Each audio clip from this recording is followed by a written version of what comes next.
गौरी कवि राना चिड़िया के घर मिठाई लेके जाती है। चिड़िया चिड़िया ये लो मिठाई खाओ। ये मिठाई किस खुशी में है गौरी बहन? चिड़िया बहन मैंने अंडा दिया है। फिर तो बहुत खुशी की बात है गौरी बहन। चिड़िया बहन मगर एक समस्या है। वो क्या गौरी बहन? मेरा पति आज सुबह विदेश के जंगल चला गया है। अब मैं भोजन ढूंढ के लाऊंगी कि अंडे का ख्याल रखूंगी। आपका पहला अंडा है, आप अपने अंडे का ख्याल रखना। रही बात भोजन की तो वो मैं ढूंढ के ले आया करूंगी, आखिर पड़ोसन हूँ आपकी। चिड़िया बहन तुम बहुत अच्छी हो।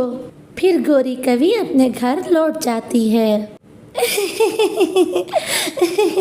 कालू अब तुम 1 महीने के लिए अपने मामा जी के घर चले जाओ। मैंने अपने भोजन का बंदोबस्त कर लिया है। अगर किसी को पता चल गया कि ये अंडा असली नहीं है बल्कि प्लास्टिक का है तो सब पक्षी मिलके तुम्हें बहुत मारेंगे। तुम मेरी चिंता ना करो, मैं सब संभाल लूंगी। अब तुम चिड़िया से छुप के जाना क्योंकि मैंने उसे कहा है कि तुम विदेश गए हो। फिर कालू कौवा अपने मामा जी के घर चला जाता है। चिड़िया बहन अब बस भी करो, इतना सारा दाना तुम क्या करोगी?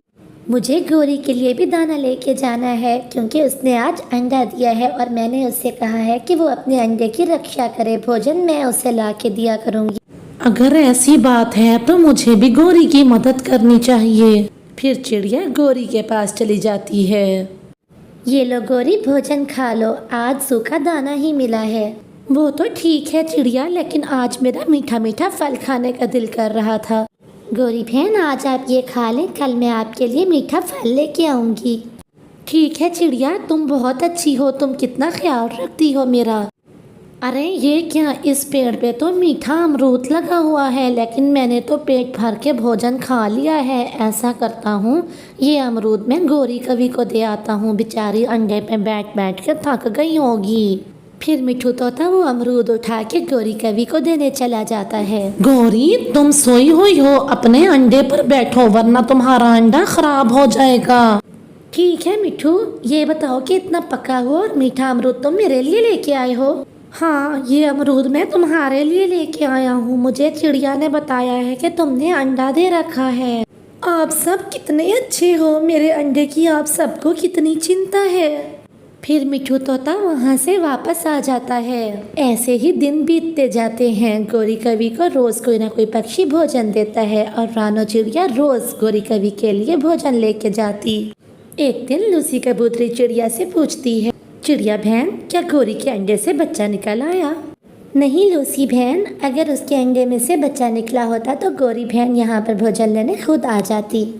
चिड़िया मुझे तो कुछ दाल में काला लग रहा है, इतने दिनों में तो कवि के अंडे से बच्चे निकल आते हैं। गौरी बहन ये लो भोजन खा लो। और हाँ मुझे याद आया, लूसी बहन बता रही थी कि इतने दिनों में तो कौवों के अंडे में से बच्चे निकल जाते हैं, तो फिर तुम्हारा क्यों नहीं निकला? उसे क्या मालूम, वो तो कबूतरी है। कबूतरों के अंडों में से बच्चा जल्दी निकल आता है और हम कौवों के अंडे में से इतना जल्दी नहीं निकलता। और फिर कुछ दिन और बीत जाते हैं, लेकिन गौरी कवि के अंडे में से बच्चा बाहर नहीं आता। अंडा में से बच्चा निकलता भी कैसे? वो अंडा तो प्लास्टिक का था। मैं कितनी तेज़ हूँ, इतने अरसे से मैंने सभी पक्षियों को बेवकूफ़ बना रखा है, सभी मुझे भोजन देते। ठीक है लूसी बहन, अब मैं गौरी के पास जाती हूँ, मुझे उसे भोजन देना है। आज मैं भी आप लोगों के साथ जाऊँगी, देखूँ तो सही वो अंडा कैसा है जिसमें से अभी तक बच्चा बाहर नहीं आया। फिर वो सब गौरी के यहाँ आ जाते हैं।